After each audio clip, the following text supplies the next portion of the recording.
دې ورځو کې د کابل د دې سیمې د اوسیدونکو د نورو سیمو په شان لومړی غږ په همدې کس دی.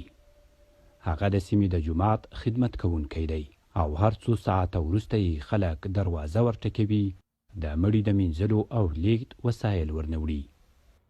وایي اوس خلک ډېر مري، شپه او ورځ خلک ورنه مرسته غواړي. هغه ماته هغه قبرونه هم راښیي چې تازه پکې مړي خاورو ته سپارل شوي. فامیلي واجرې ته 2-3 جنازې راکړې، اوس 15-16 جنازې په هفته کې راځي. موږ هم په جومات کې په کټ باندې نوبت هم نشته، سره په عذاب یې ملي د خلکو سره.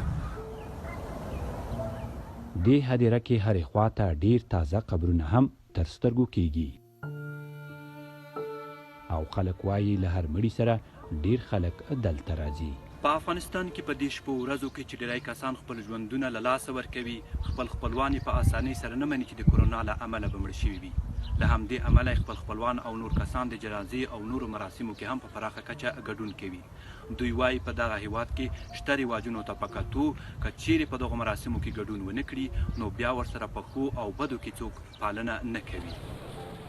افغان چارواکي وایي په دې هیواد کې د کورونا ناروغي اوج ته رسېدلې او تازه د کابل والي وایي له رسمي شمیرو پرته ښایي یوازې په کابل کې له 1 میلیون ډېر خلک په کوویډ-19 ویروس ککړ وي.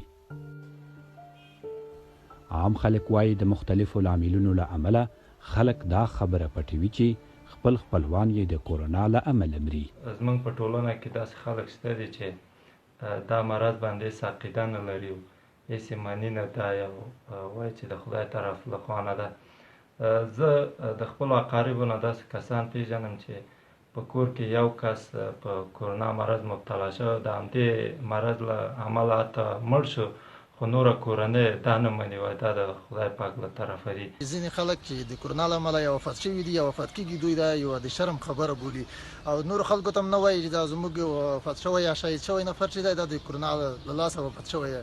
نو مهمه خبره دا ده چې ټول خلک باید دا په نظر کې ونیسي چې څوک چې د کورونا د وبا له لاسه وفات کېږي یا شهید کېږي نو هغه باید ټول دوستان او ملګري په دې باندې آګاه وي، په دې باندې خبر وي چې دا د کورونا مریضۍ یا وبا د لاسه وفات شوی دی.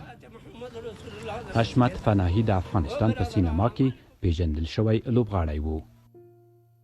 هغه څو ورځې دمخه له دې نړۍ سره مخه ښه وکړه. زوی یې وایي پلار یې کورونا ورنه واخیست، خو دوی ډېر خلک راټول نه کړل. هغه وایي پاتې مراسم به چې وضعیت ښه شي ترسره کړي. اینا مبتلا به ویروس کرونا بودن. زما پلار په کرونا ناروغي اخته شوی و. نه پوهیږم ولې ځینې کسان چې په کرونا ناروغي اخته شي شرم یې ګڼي. زما په فکر په دې کې هیڅ شرم نشته، دا د خدای لخوا یوه ناروغي ده. افغان روغتیایي چارواکي خبرداری ورکوي که خلک روغتیایي سپارښتنې په پام کې ونه نیسي ښایي ناورین نور هم شدت ومومي. ښایي همدغو خبرداریو به دغه خلک چې په هدیرو کې د مړي ښخولو لپاره خښتې، تیږې، سیمنټ او شګه زیرمه کوي هڅولي وي چې د سختو ورځو لپاره پوره تیاری ولري. صابر عزیز، BBC کابل.